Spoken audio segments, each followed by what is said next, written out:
So good morning po mga ka-Agri-Vibes. Dito na naman tayo sa ating tinutulungan pong farm sa may Lipa City, Batangas. Ano po?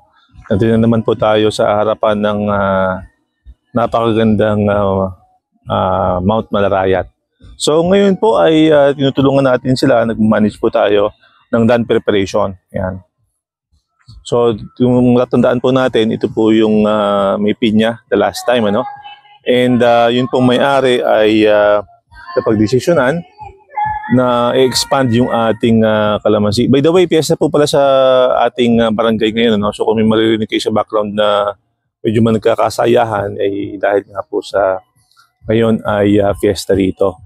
Yan, no? So as I was saying, yung atin pong kalamansi ay i-expand po natin ito sa area na to na dating merong pinya. Yan. So nag-land prep po sila. I think ito yung second na pasada ng ating araro, and meron pa po yung isang gagawin, I think bukas, ano. And bukas po ilalagay na natin yung ating mga ibang mga amendments like chicken at saka dried cow manure para po matulungan lalo yung kaganda ng ating lupa. Yan. So ito po ay nung amin pong in-estimate ay lulusot po dito ang more or less 450 to 500 na kalamansi. And then may provision po tayo sa kanan. Ito pong hindi inararo, may makita kayo mga pinya-pinya na tinatabas pa dyan. Yan po yung gagawan ng pool area ng owner. So may provision po tayong nilagay sa gilid yan. So mangyayari po dito ay nag-order din po tayo ng ilang citrus na mga halaman pa tulad ng dalandan at saka po yung satsuma na tinatawag. So ang plano po is lagyan ng layers, ilang layers po ng ilang rows ng dalandan at saka satsuma yung paligid po ng pool na gagawin, no? Para meron siyang natural shade at saka po later on pwedeng mag fruit picking ang mga guests, no? Kung matataon na may bunga pag time ng visit nila. But ang focus po natin again, no, ito pong ating nakikita ngayon na expansion area ng ating kalamansi. Ngayon medyo hindi po pantay ito. Pagkatapos po dun sa side na yun, medyo tinigil ng konti dahil sinecheck namin for water clogging. And bukas po gagawin ng paraan kung meron pong water clogging na nakikita kami, no? Or at least potential for water clogging, ayusin po namin yung pag-iiras or paglilinya ng mga kalamansi. Yan.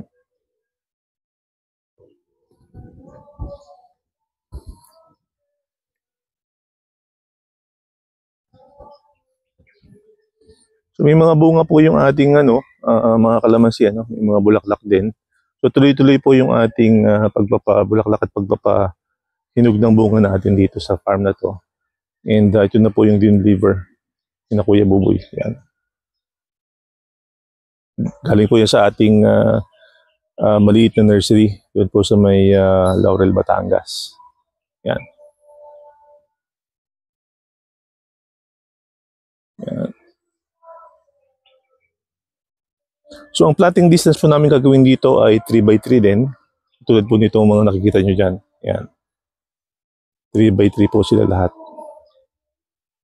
Para ma-maximize po natin yung lupa natin. Anyway, ano naman po ito? Open space siya. Kaya pinakamaganda na po yung planting distance of 3x3. So yung mga farms po na mag-start ng magtanim ng kalamansi o gusto magsimula, ang suggestion po namin sa distance ay laging huwag nang diliit pa sa 3x3. Pwede po mas lumaki doon sa 3x3, pero huwag na po sana diliit sa 3x3. Yun po ang pinaka minimum optimal distance ng ating mga kalamansi.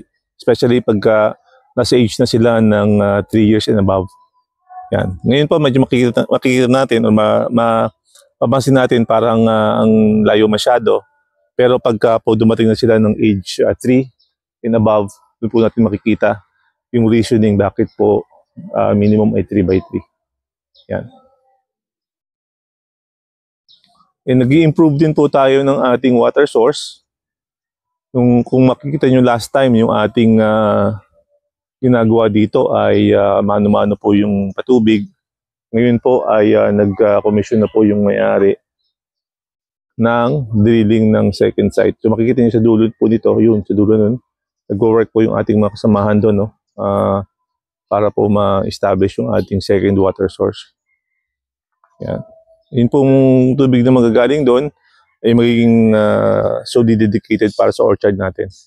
For dragon fruit, for calamansi, at saka yung ibang tanim po natin sa gilid ng ating mga halaman. Yan.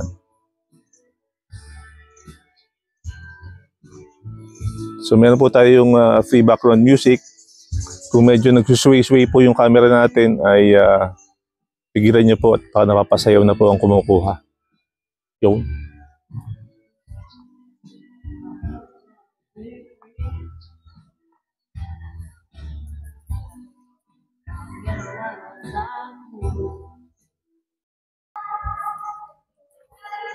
So ito po yung inaararo ngayon. Or actually, nararo ng mga nakaraang araw. So, after, siguro mga bukas, isa pang pasada ito. Yan, para po mas mabasag yung lupa natin. Ano? Yan. And then, by Friday, ay magpo-plat na rin po sila. Or mag-measure na ng distance natin. Medyo tinigil lang daw po yung area na to. Kasi may bandang area. Tinigil lang dahil tinitingnan nila kung may tubig na titigil sa area na yan. Ito, yan. Baka kasi may water clogging na mangyari. So, try natin gawin muna ng paraan. Either magtulak tayo ng konting lupa dyan or magkakanal tayo. So, yan. So, yan po yung laki ng expansion area for our calamansi. In additional citrus na dalandan and Japanese satsuma. Or satsuma, no? Yan.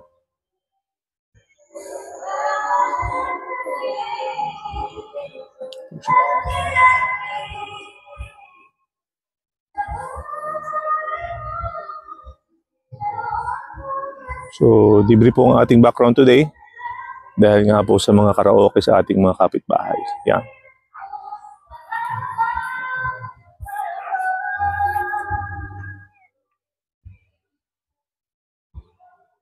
So basically, ang tinatarget po natin ditong ilagay ay mga anywhere between 450 to 500 na puno ng kalamansi. So itong area na to, itong side na to, madodoble po ito in terms of number of plants. Yan. And then hopefully by the same period next year, ay pwede na rin natin silang pabungahin tulad ng mga ito. Tulad ng mga katabi niya, no? So, mangyayari po by the middle of next year, itong isang buong lugar na ito, no, isang area na to ay nabungan na pong lahat ng kalamansi natin. So, all in all, ay ang farm na ito ay meron siyang more or less nasa 1,500 to 1,600 na puno ng kalamansi. Yun. Okay.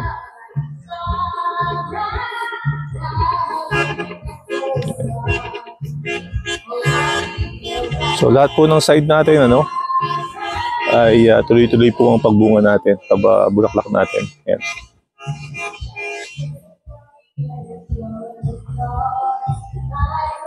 So maayos na naman pong gumagana yung ating mga ginagawang protocols dito.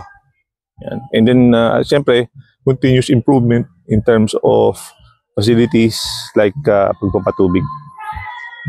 Yan. So, ang monitor po natin ngayon ay mga insekto at saka po ang mga fungus na pwedeng dumapo sa ating mga halaman. Which is, may nakikita po tayong ilan tulad nito. No? Ito po yung mga insekto po ito. Ang cost nito. Yan po yung ma-manage natin. So ito po mga, sabi ko nga sa isang video pa natin, itong mga kulay ng dahon na ito, iba na po ang kulay. Yan po ay dahil na rin sa mga insekto, hindi na po maaalis yung mga dumi sa halaman, sa dahon na yan. Hindi na po maaalis yan. No? Ang best po natin gawin is magpa flashing po tayo o magpatalbas po tayo. Yun po ang pinakamaganda dyan para mawala yung mga pangit na dahon. Yan, para ma-shed off po niya. No?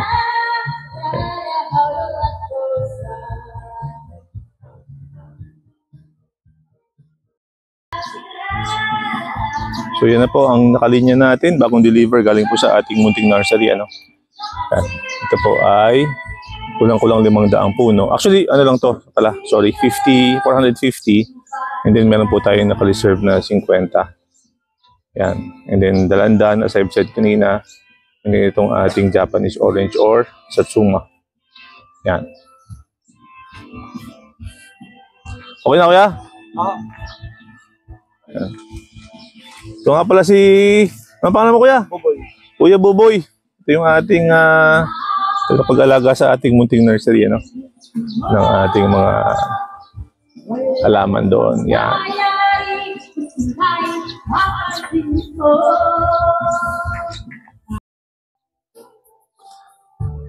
Yan. So ito po yung ating mga pinububulaklak na mga halaman, no? Yung iba po nasa fruiting stage na tayo.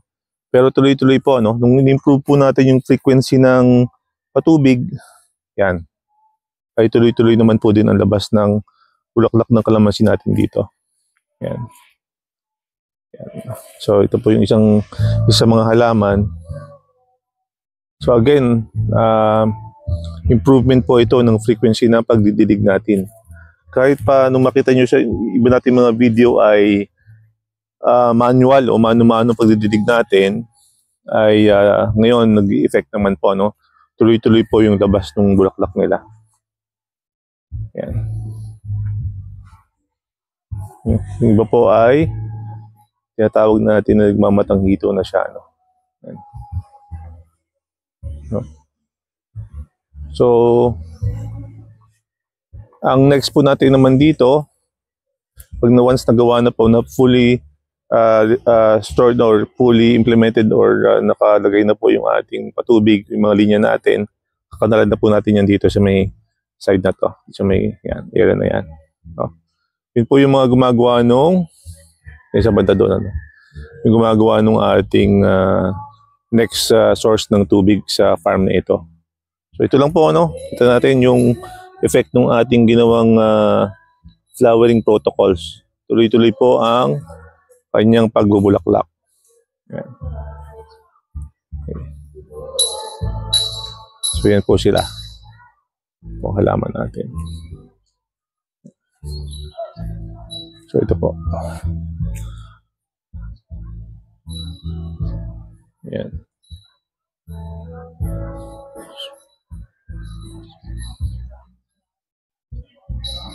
So hopefully ito pong mga ito ay may harvest natin latest ng July this year, no?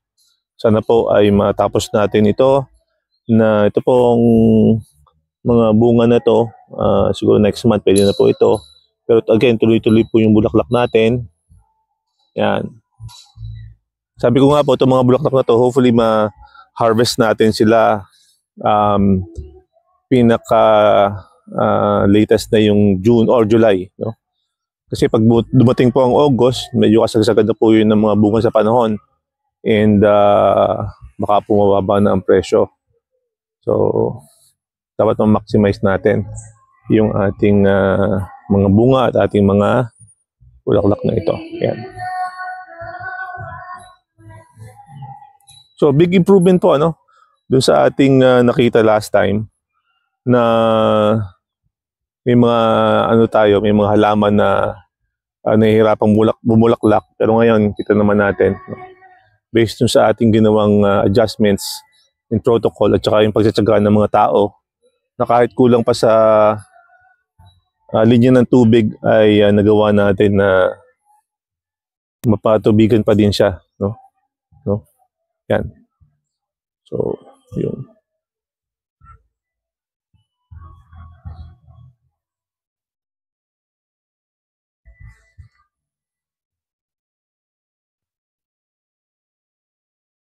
So ito po yung for harvest natin probably in the next 2 to 3 weeks.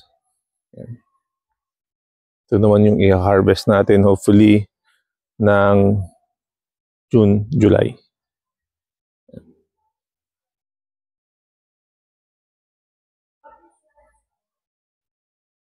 So ito din po yung ano, no? Ito yung isa sa mga nakita o na-consider nung may-ari ng farm.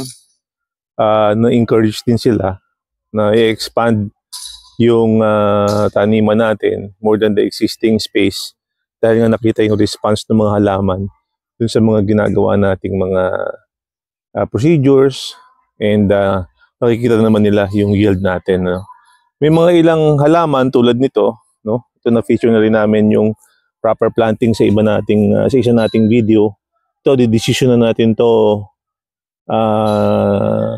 probably in the next 2 to 3 months. Tingnan natin yung dami ng ilalabas na bulaklak nito. Pero ang problema po kasi nito ay hindi na ito lalaki ng maganda, no? Yung halaman na to. Dahil nga siya ay yan, no? Nag-root girding na po siya. So, minsan ang isang source din po ng root girdling ay yung yung malakas na hangin, umiikot po yung halaman. So, nagdi-dislocate po yung kanyang pinaka-base. And then, ang pinaka-malimit pong reason ng root girdling ay maling pagtatanim, maling procedure ng pagtatanim ng ating mga kasamahan, no? Yun.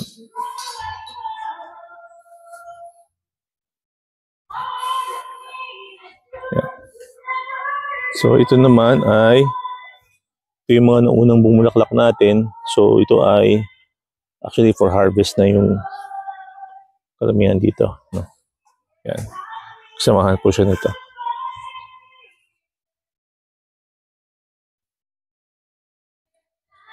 So, ang isa sa mga, since sa Batangas po tayo, ang isa sa mga malalaking market ng kalamansian nito ay yung mga lumian at saka restaurant dito, no? Primarily yung lumian at saka parisan dito sa Batangas. Sobrang dami ng ganung mga establishments, ayan, nakakaroon na ng paunting-unting market itong ating kalamansi. So, yung iba pumupunta dito sa sa mismong farm, and dito na bumibili ng kalamansi nila. Yan.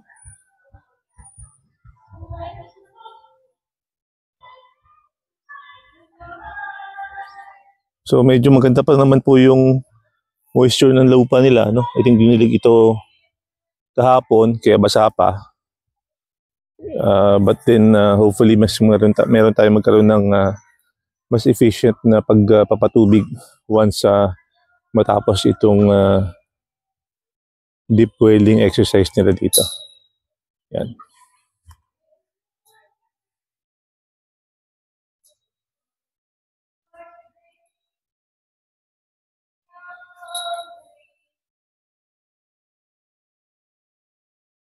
Ito nga din po pala yung imbakan nung ating mga natutuyong mga dumi ng hayop. So yan. So dyan po yung chicken manure, dito naman po yung cow manure at saka yung rabbit manure na po. Yan.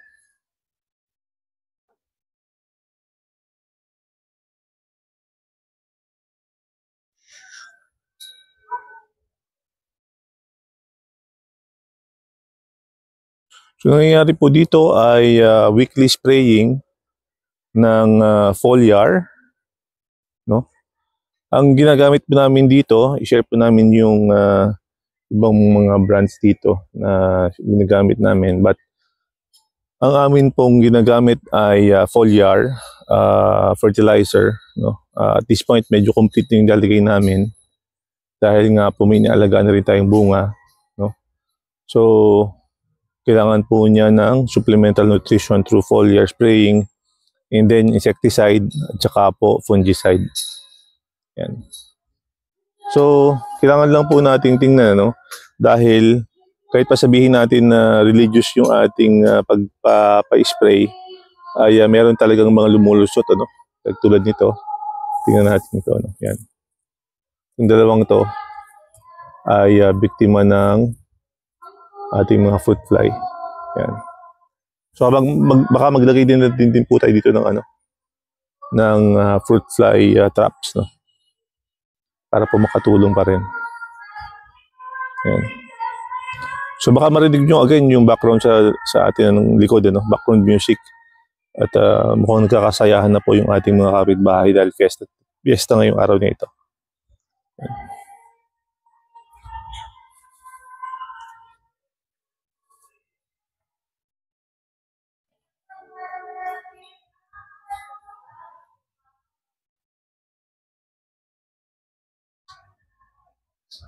Yan, so ito na po yung deliver natin sa ating na Kuya Buboy na mga XL, ano po. Yan. Nakakatuwa lang po silang tingnan. At magkakaroon na po sila ng mga bago nilang bahay. Sir, thank you! Bago nilang bahay, no?